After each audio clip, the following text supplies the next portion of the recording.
right, up next we have Jeremy Kang, Director of Game Design at FunPlus, who will walk us through best practices in using data for game design.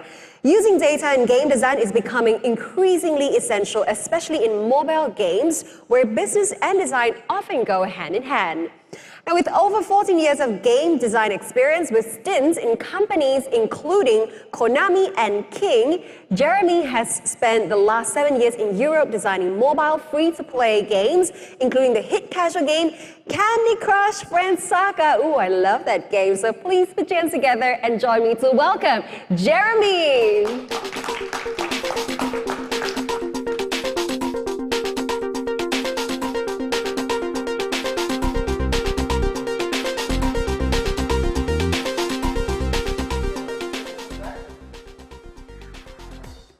Right, I think it should be okay.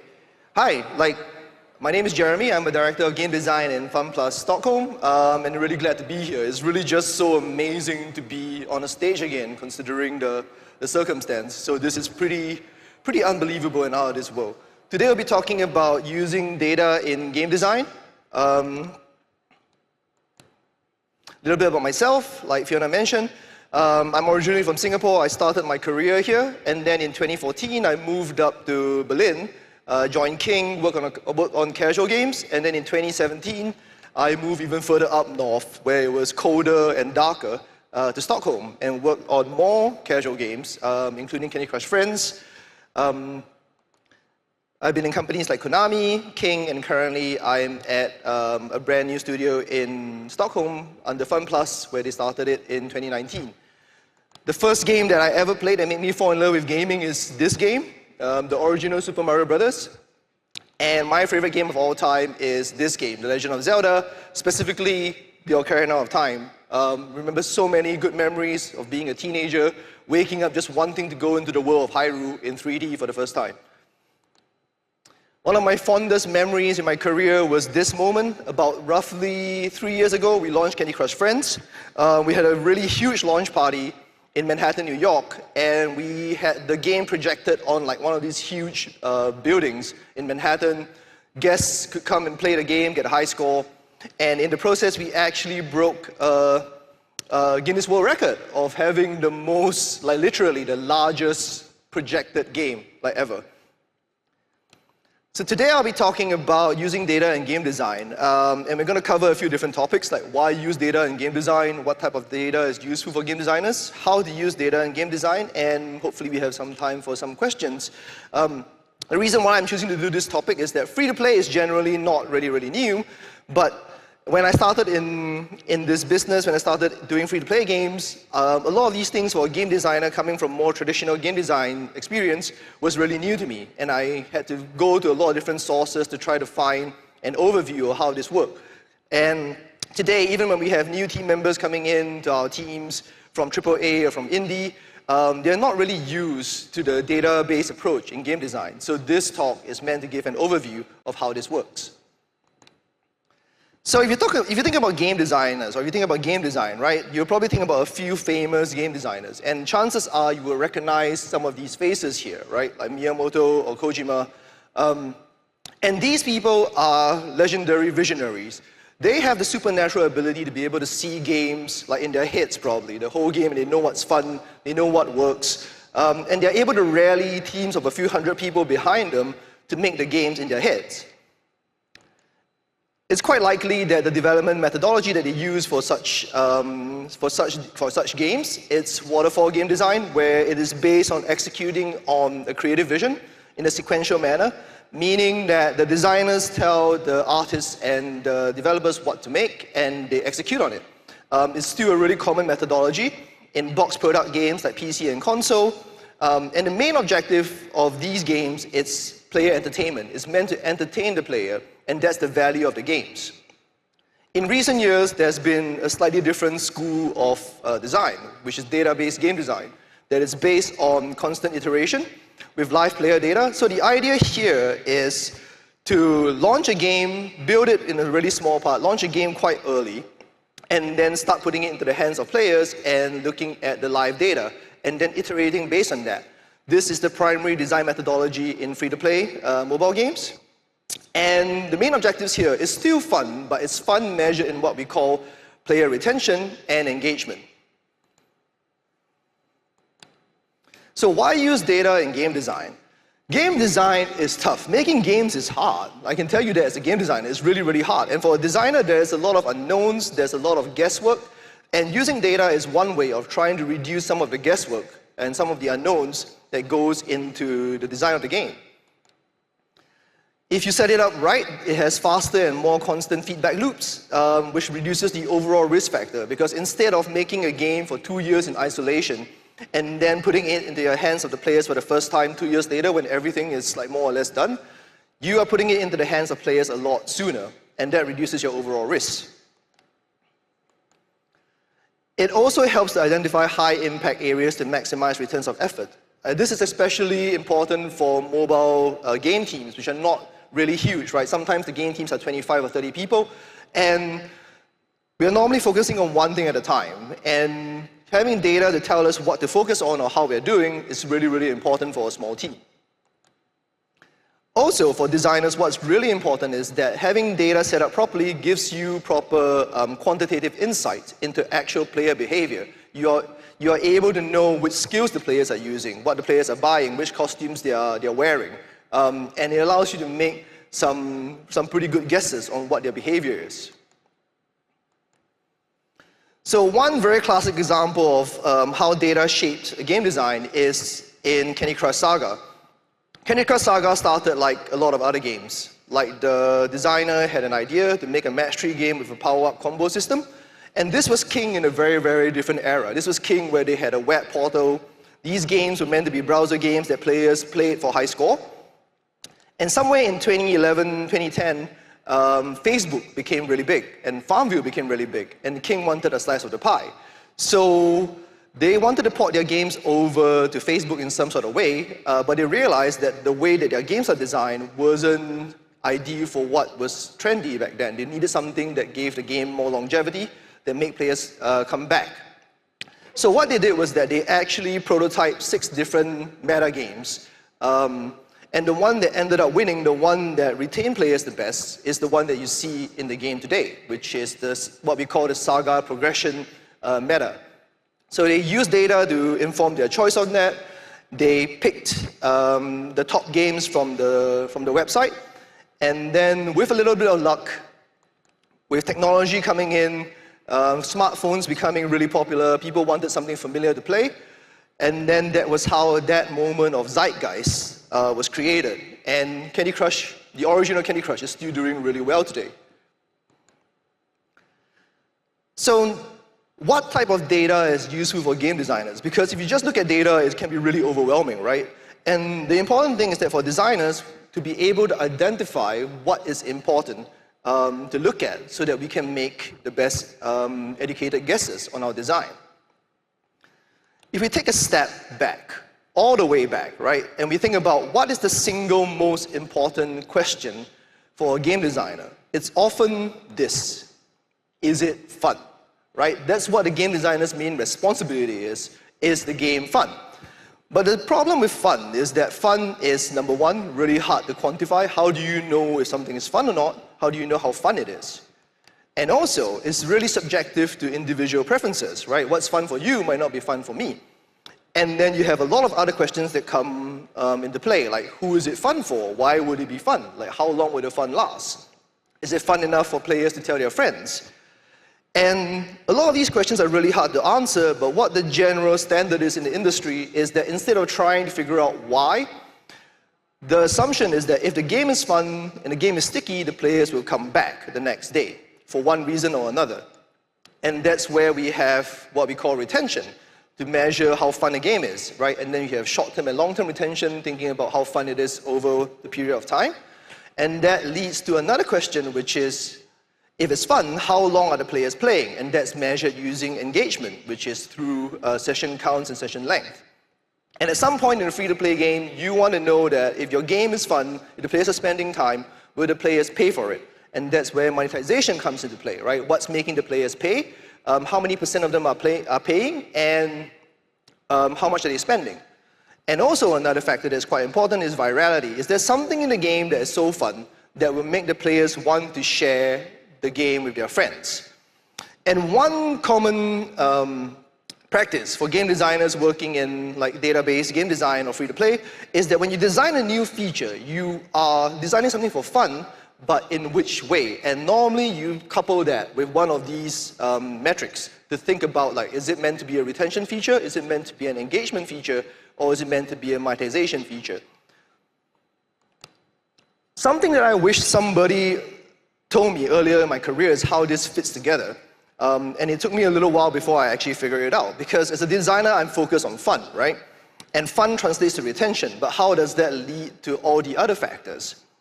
And it goes a bit like this, right? So the moment that the players start the game is when they install it, they open the app, you start counting your retention, how fun the game is. And if the game is fun, if the game is sticky, it leads to the players coming back the next day.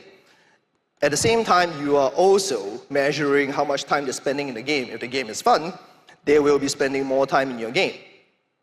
And there's a general relationship between how much time you're spending in the game to the chance of the players paying for the game through monetization. And also, if they are spending more time in the game, there's also an increased chance that they would tell their friends about it, which leads to virality. And this is all pretty standard practice, and most designers in free-to-play would know all of these things. But one increasing trend is that designers are moving further up the marketing funnel, and we're looking at some data that's normally not exposed to us.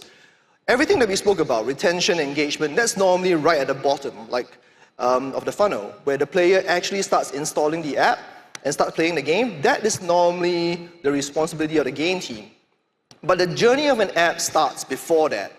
Like, it starts from when the players see an ad, they click on it, they go to the website, the storefront, they decide to download it or not, they decide when to open it. In traditional sense, that is the responsibility of the marketing team. And there are some types of data there that they have, that they look at, like click-through rate, CTRs, which is the percentage of players who click on an ad after seeing it, and conversion rate, which is the percentage of players who decide to download the game at the storefront. These types of data are becoming increasingly important for a game designer, because there is an increasing trend in testing your game concepts earlier using CTRs, click-through rates. This is a practice that is made popular by hyper-casual, where the general idea is that when there's a new idea, the first thing that a game team does in hyper-casual is to make a video of the gameplay and then see how it resonates in the market. If there's a good CTR for that, then it goes into some sort of development where you start testing retention. And the beauty about this is that it can be done without any actual development effort, because you're only using ads and videos. And it's probably the earliest point for a game designer to be able to identify quantitatively whether an idea would potentially stick or not. And sure, it has limitations. It doesn't tell you exactly why something works or it doesn't, but considering how relatively cheap it is, it's still something that is really worth testing. It's something really worth designers knowing. So aside from all of that key metrics, like another type of data that is important for designers is genre-specific data. Every genre has data that is specific to the genre that is important for designers. So having spent a lot of time in match 3 games, an example for match 3 games is that you're looking at things like difficulty or attempts. How many attempts on average does it take for a player to clear a level, for example? And then you're looking at churn, which is like which levels are the players leaving the game. And it's quite common to see a chart like this, which is your level breakdown, how many attempts it is, and seeing like the churn chart. And another really common thing to see in a match 3 game is also like level progression, where you see a drop-off chart of like where the players are, how many percentage of the players are actually moving to level X. And this allows you to identify which are your problem areas. So speaking all about that, like about what type of data, why we use data, the next thing we're going to talk about is how to use data in game design. To use data in game design is a really scientific method. It involves having a scientific mindset, that everything starts as a question or a problem. So you state a problem or you formulate a question, and then you formulate a hypothesis, and then you design an experiment to test it, and then you collect the data, and then you analyze the data, and eventually you draw a conclusion. One example of how we used this in Candy Crush Friends was, this was the first live op we were doing after the launch of the game. We had all these costumes, we had all these little cosmetic things for all the characters, and we didn't know what the value of the costumes were. So the question was, are players interested in collecting costumes? Like, should we spend more time in making more costumes? But this question was too big, so we broke it down into a much more specific question. Would the players be motivated to complete an event if the reward was an exclusive costume?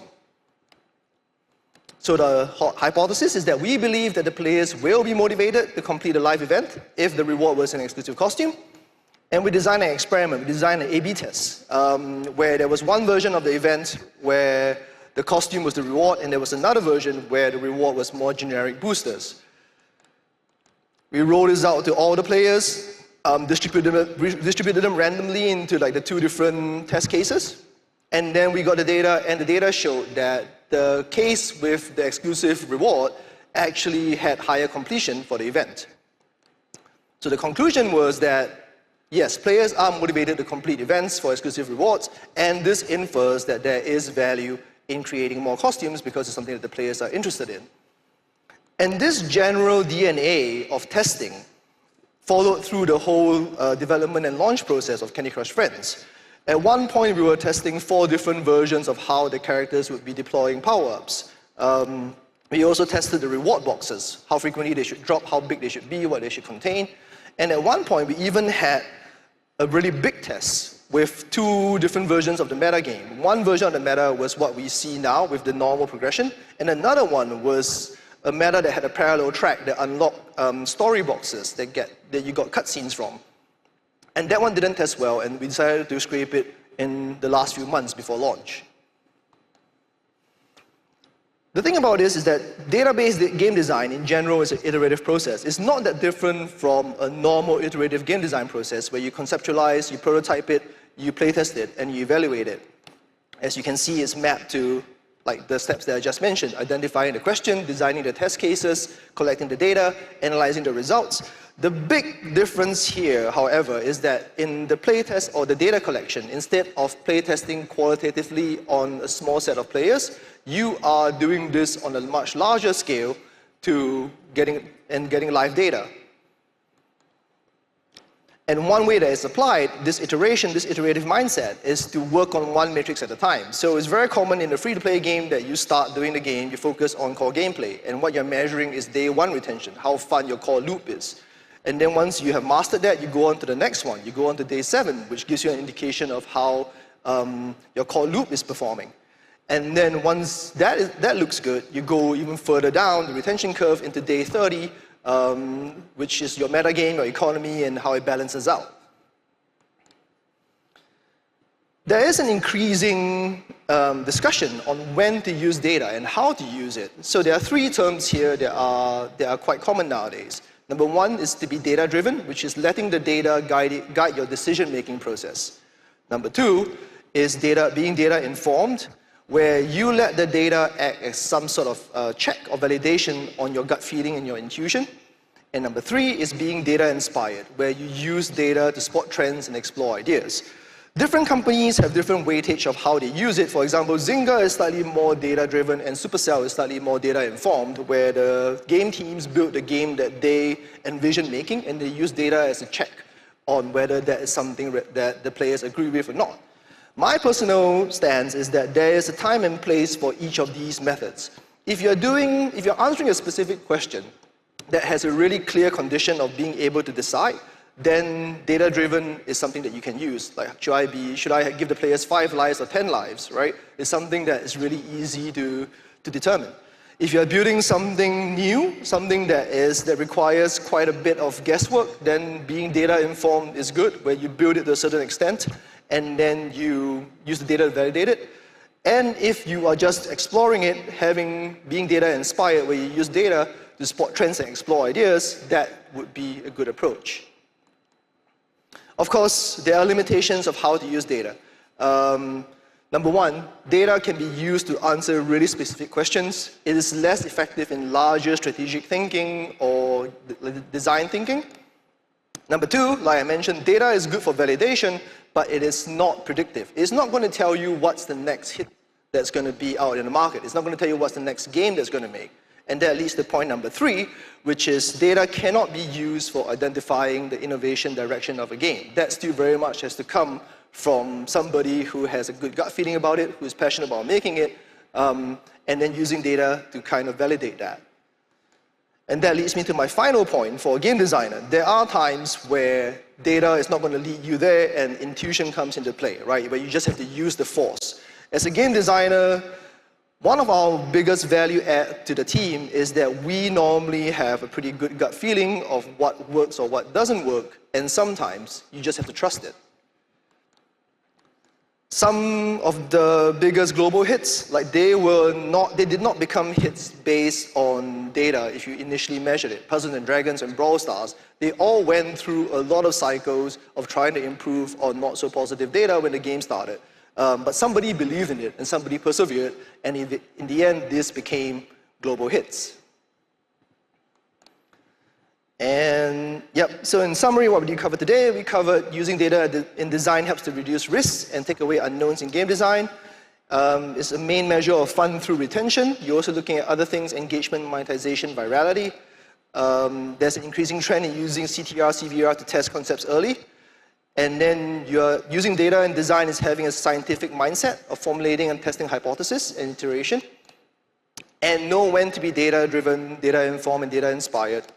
And finally, know when not to use data and when to trust your own intuition. And that's all we have today.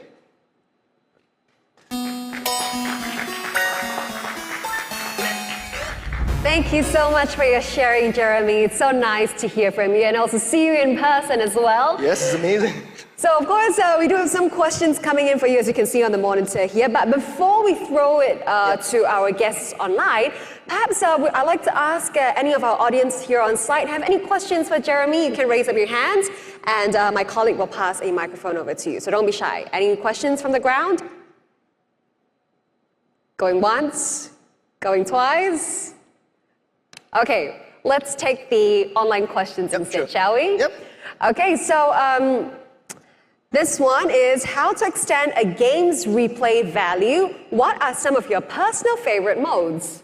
So in free-to-play especially, the replay value or the lifetime of a game is normally extended through live ops, through a really good live ops plan, because live ops allows you to bring new things to the players consistently, right? So launching the game, we often say that in free-to-play, launching the game is really just the start of it.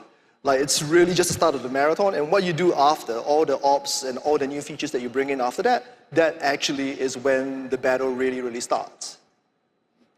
All right, thank you for taking that question.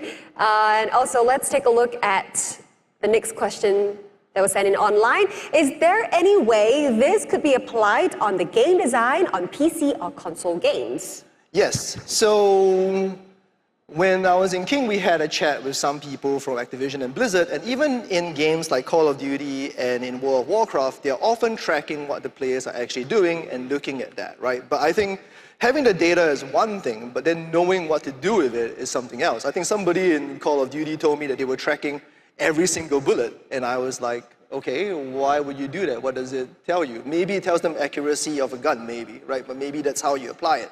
But yes, in general, it's like, if you know what to look for, if you know how to define it, it can be applied to PC and console games as well.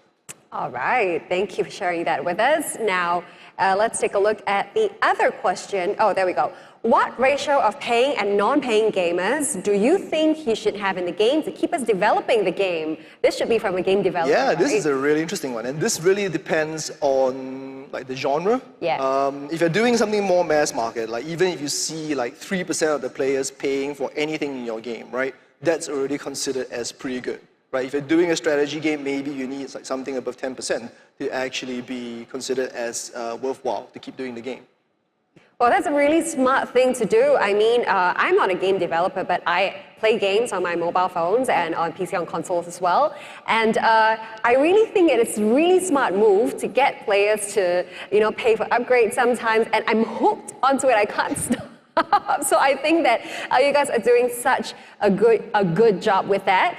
In fact, as you were answering the questions, you see more questions are coming in already. So let's take some more questions, shall we? Yep. Do you think that designing by just design can risk losing the game's soul? Just because someone is engaged doesn't mean that people have a positive relationship with the game. What are your thoughts? Yeah, so this is a really good question, and there's always something that's constantly in debate, right? Like in the design community, because a lot of free-to-play games, when you start designing for certain metrics, it goes into some degree of behavioral science, right? You're trying to design based on players' impulse to fast-forward timers, for example, right? So that can lead to you seeing higher engagement, but it doesn't always necessarily mean that it's something that the players enjoy, right? But then at the end of the day, you have to think about it this way, right? It's like you're making games, you're releasing it for free to a lot of people, and at one point, it has to become a business. It has to become something that has to pay your developers, right? So and the debate is always, can we do it for designers? Can we do it in a way that we don't consider it as evil? You know, that is something that the players can play without it, but we incentivize it, and there's a positive benefit in them wanting to pay for something or engage with something. Yeah, I really like that sharing. I can relate to that. I think a lot of people can. It's like, it's everywhere. Okay, let's take a look at the next question.